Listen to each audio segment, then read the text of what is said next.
Let me tell you a story. As we finish up the Traps and Trolls series this week, there's a lady in 2020. She was a fairly accomplished beach comber. It's a new term for me, beach combing.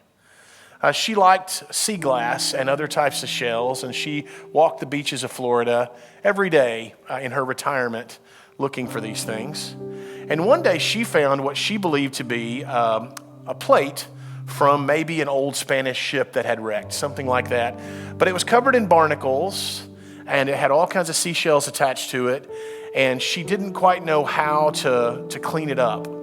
So she took it home, and apparently the standard is you put it in the same salt water that it's been in for years, and while it continues to soak in that salt water, you little by little try to clean it up. After 9 months of cleaning on this particular plate from a Spanish ship, she took a photo of it and she put it on social media, where very quickly her friends identified it as a landmine.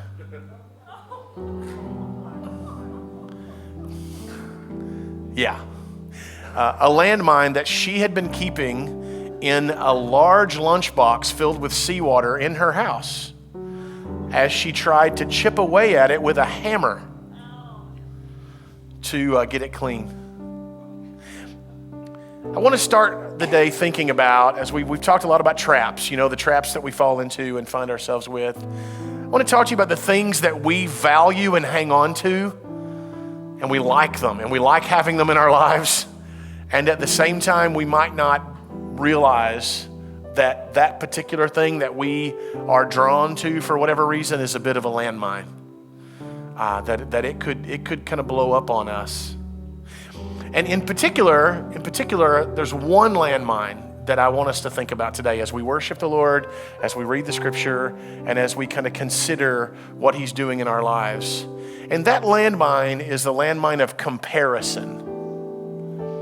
Let me ask you this. Have you ever got something nice that you're proud of, and then recognize that somebody else has the brand new model, or the one step up, or the color that you looked for and couldn't find, or whatever, and there's this thought that goes through your mind, like all of a sudden, this thing that you have that you were so excited to have, so thankful to have in your life, something feels just a little bit diminished about the fact that you have it because something you saw or something someone else had reminded you that they had one just a little bit nicer, a little bit newer, a little bit more expensive, a little bit better.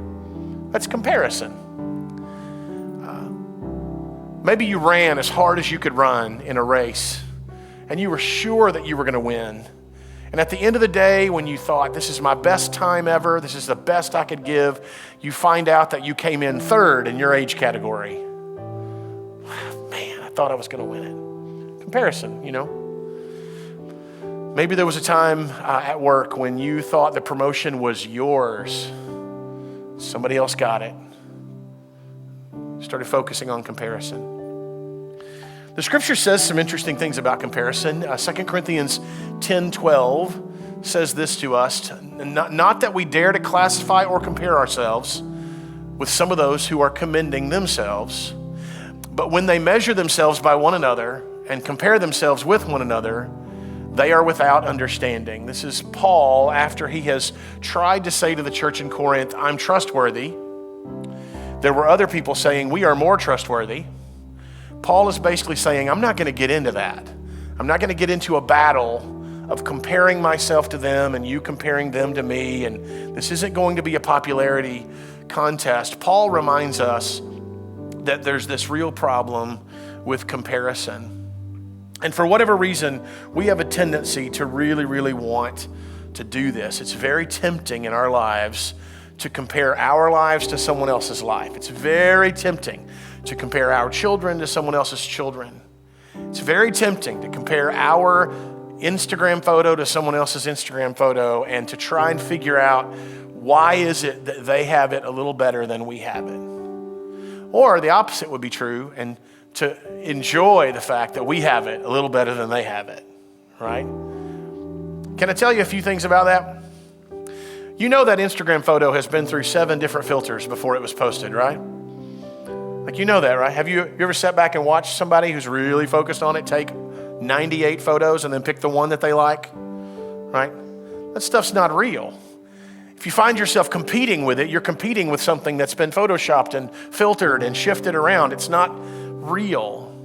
When you look in the mirror in your bathroom, that's real. You know, when you look at Instagram photo with the filters, it's not real.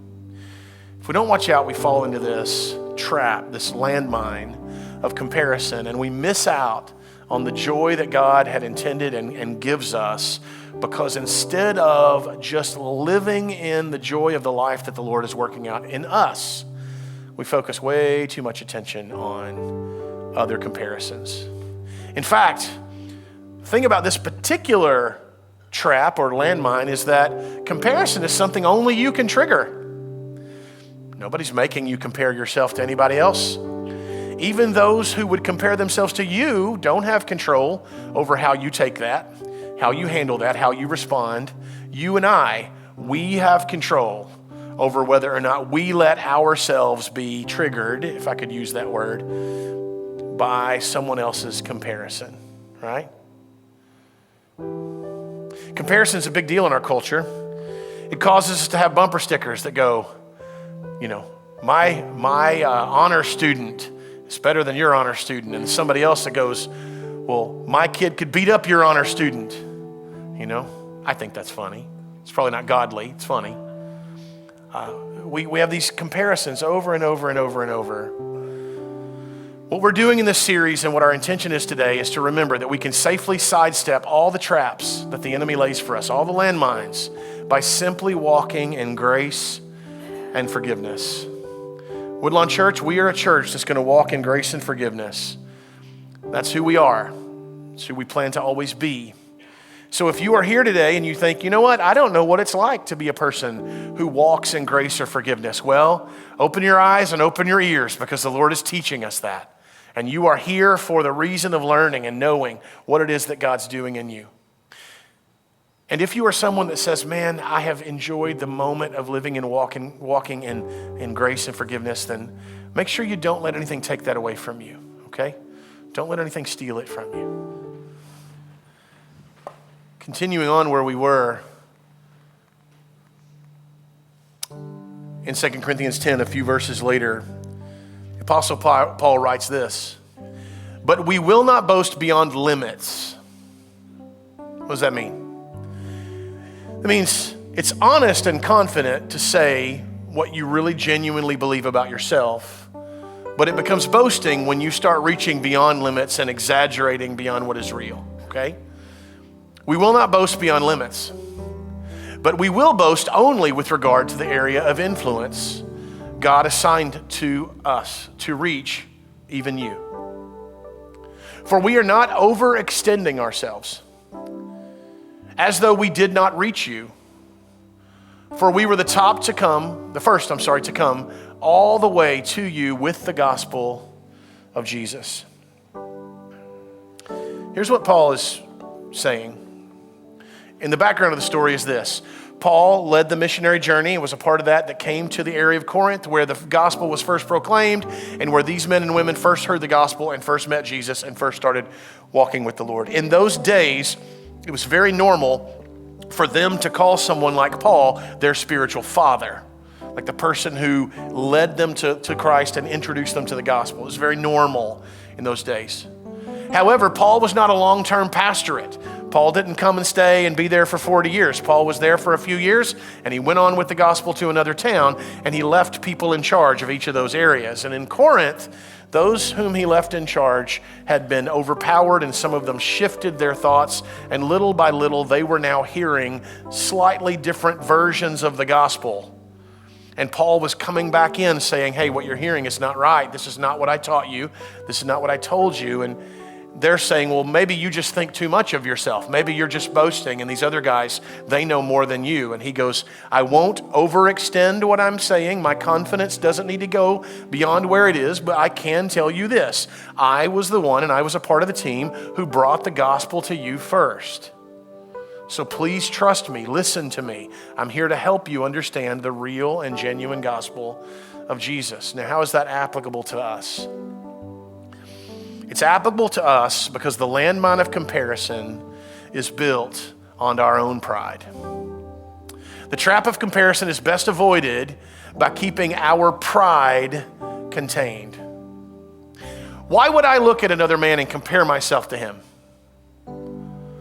It's because either I'm on the top end, which is not good, of pride, thinking I'm better than that guy, and it makes me feel good about myself to compare myself to him because it makes him look worse and me look better.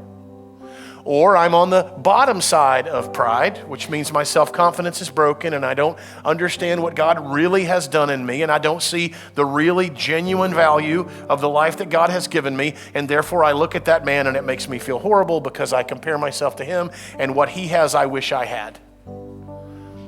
Things like jealousy and envy, those are all indicators of the reality of pride in us. Now listen, before you think that my job today is to point a mean preacher finger at you and go, don't be so prideful, let me tell you this. Pride is a basis, foundational part of human sin. And when I talk about dealing with pride, I'm talking to everybody in the room. Okay? I'm talking to everybody on the stage. That's you and me. I'm talking to everybody on the right and everybody on the left. All of us. Pride is an issue that we battle. Here's how it shows up for us. It shows up for us in the challenge of whether or not to obey Jesus.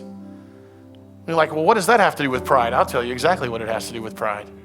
Pride says, Jesus is not here right now. He doesn't see what my eyes are seeing. He doesn't know the circumstances. He doesn't understand why what he wants me to do is a bad idea.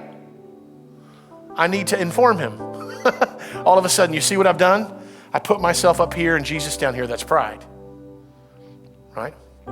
Confession time.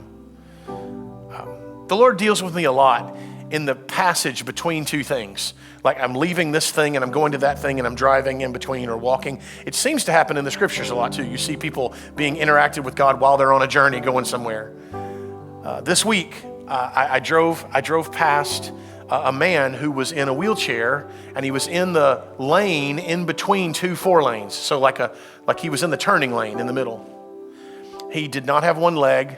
It was very hot. I was in a hurry. I was actually late for where I was going. And I felt this nudge, if you will, from the Lord to stop and see if I could help him. And I literally, like your pastor literally said to God, there's nothing I can do to help him. He's probably close to home. He doesn't want me to stop. I don't know this man. It's going to embarrass him if I stop. I'll go a bit further. This man's skin color was not like mine. And I was in my big redneck pickup truck. And I thought he might not welcome me. He might not want me to stop and talk to him. So I've got all these reasons why the Lord needs to stop telling me to do something. That's pride. It's pride. There's no way around it. So I drove right by the guy. And then the Lord went, oh, I see how that is. He didn't use those exact words. That's Brad's version of trying to train. I see who's in charge today. I'm like, okay.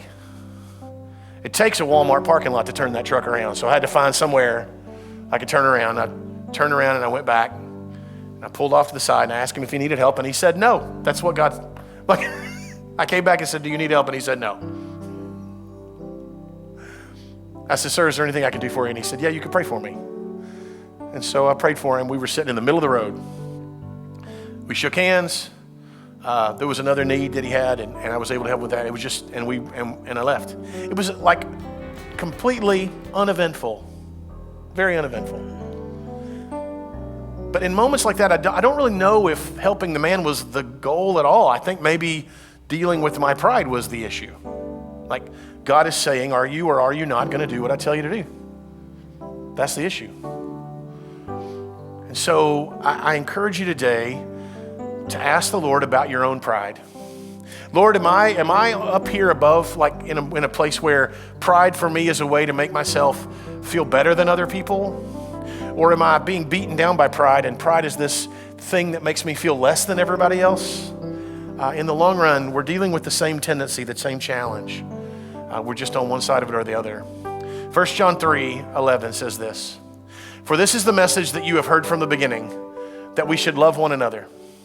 We should not be like Cain, who was of the evil one and murdered his brother." And why did he murder him? Because his own deeds were evil and his brothers were righteous.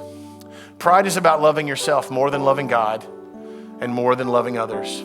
Even if your issue is extreme low self-esteem, the issue is that you're paying too much attention to your perspective, your ideas, and your thoughts of yourself, and not listening close enough to what the Lord is saying about you and to what the Lord's people would say about you. Pride is about loving yourself, trusting yourself, listening to yourself, paying attention to yourself more than you do those things to God and to others. Let God in. Let him in and listen to his people. Listen to his people. Now, are there people out there who will say horrific and mean things to you? Of course there are. The enemy has people, The enemy has people, and sometimes some of God's people find themselves falling into their own pride and sin, and they do the enemy's work for a minute, okay? I'm not saying it's foolproof. I am saying that as a whole, what happens is that as God leads us and speaks to us and guides us, and as God's people care for us and take care of us, then we find our way through and beyond pride. See, pride is evil, and it brings about evil actions, and it brings about broken reactions. When I'm being driven by pride, it's why I can snap sometimes. It's why I can get angry without reason. It's why I can feel broken without reason. It's why that person can say that thing that they didn't even mean to bother me, and it bothered me. That's pride. And when we find ourselves overwhelmed with it, either on the top or bottom side, it will bring about broken reactions and evil actions. It's not something we want in our lives.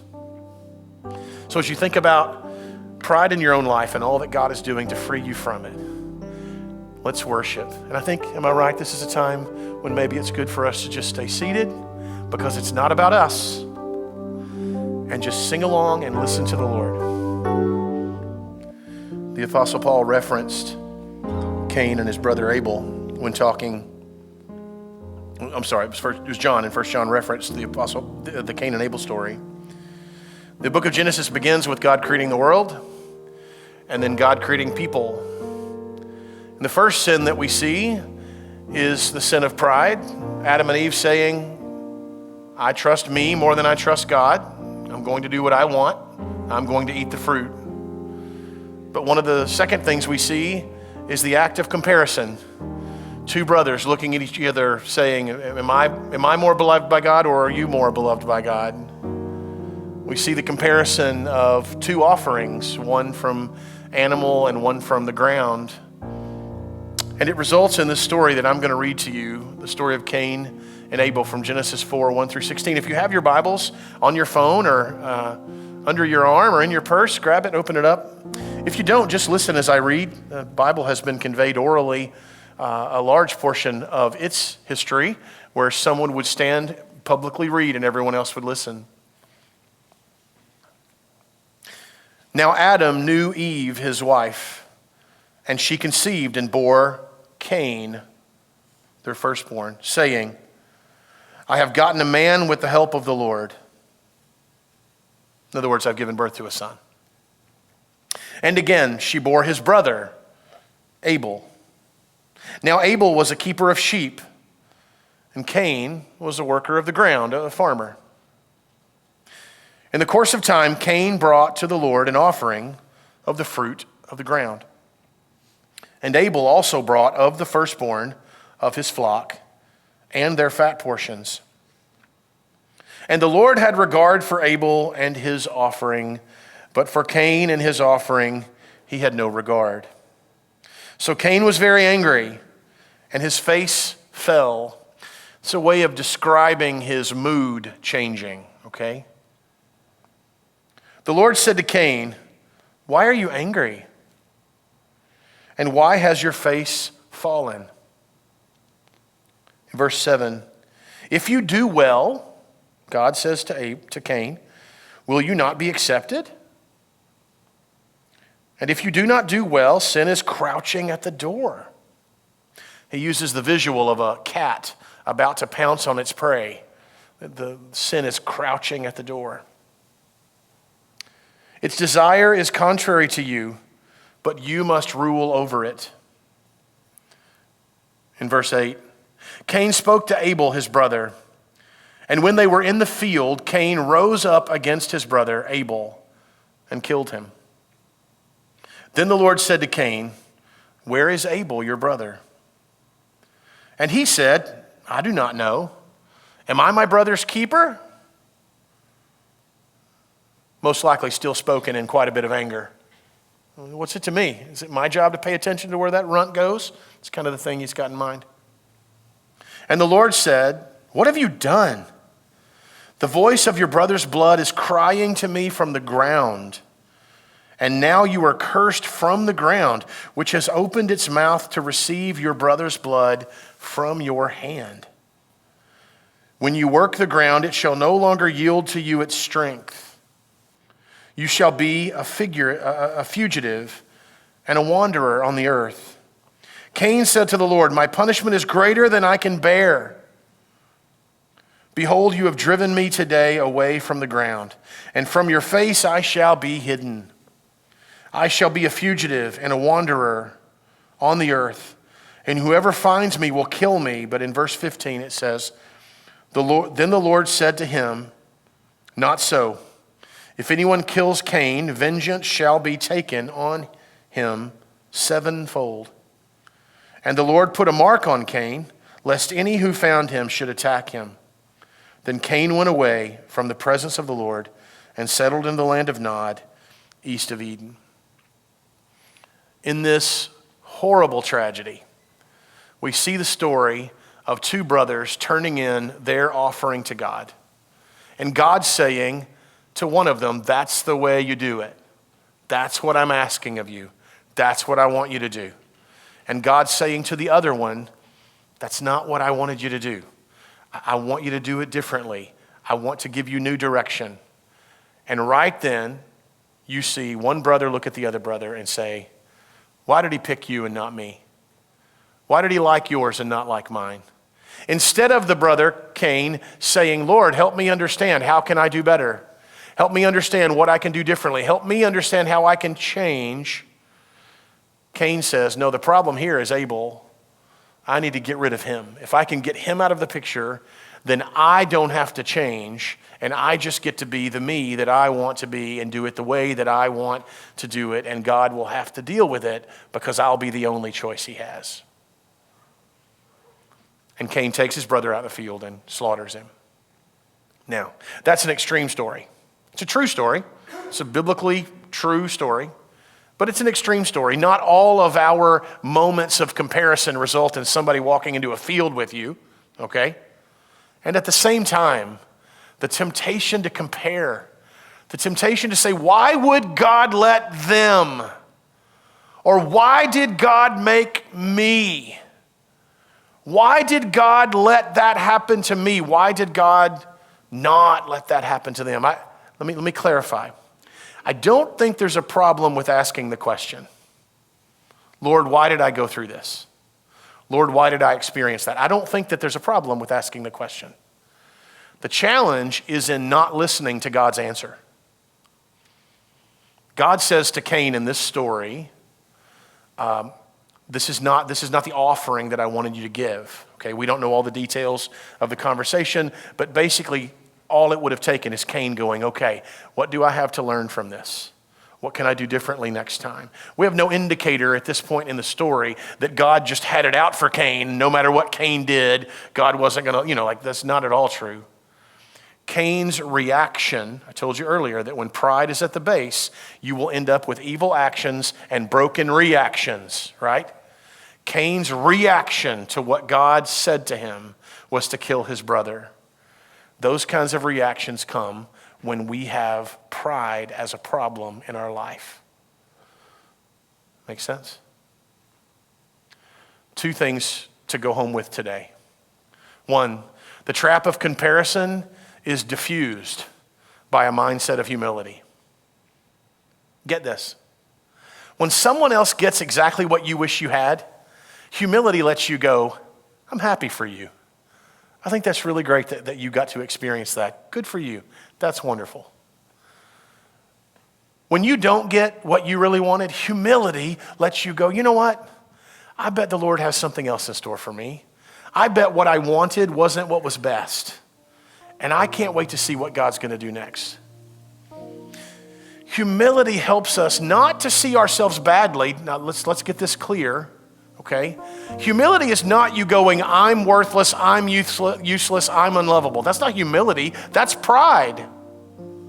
That's the downside to pride, of looking at yourself and measuring yourself without listening to God about what he says and without listening to God's people about what they say. That's a form of pride, in the same way that going, I'm amazing, I'm awesome, I'm better than everyone. That's also pride. Because in both cases, we're looking at ourself as the primary focus of our thinking. Humility is the opposite of pride. It's not thinking of yourself first, but it doesn't mean that you're thinking of yourself badly. Humility is actually recognizing the good that God has put in you and recognizing it for what it is. Someone who's a musician can say, I'm a good musician. God gave that gift to me and I've worked hard to do it. That's not pride. That's actually a humble but honest statement about oneself. It's confidence. It's a good thing.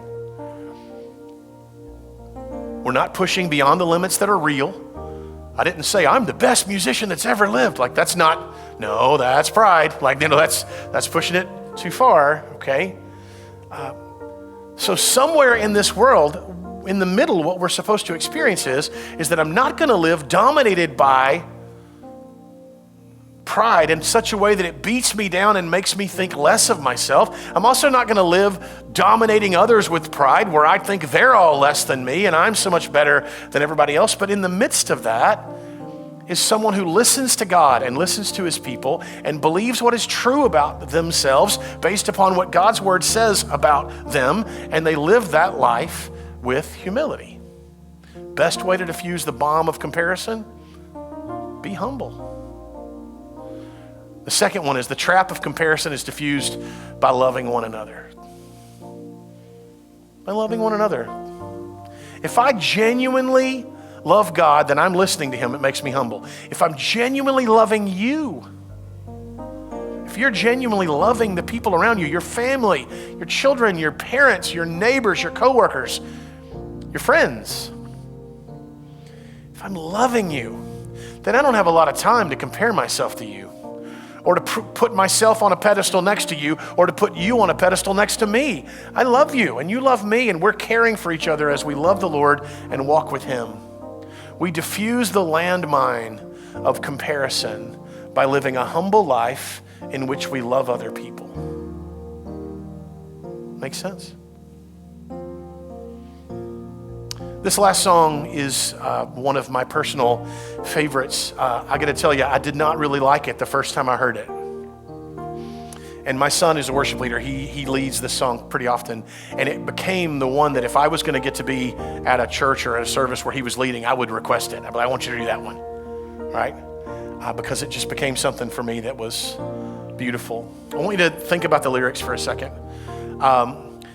The part of the song that most people know is the loud part, where the crowd kind of sings loudly, I ran out of the grave, or that grave. I ran out of that grave. But the lyrics are very important because the focus is not on you and me doing the running. That's not the focus. The focus is on what God does in us to empower us to do that. The focus is on his grace and his mercy and what he has done.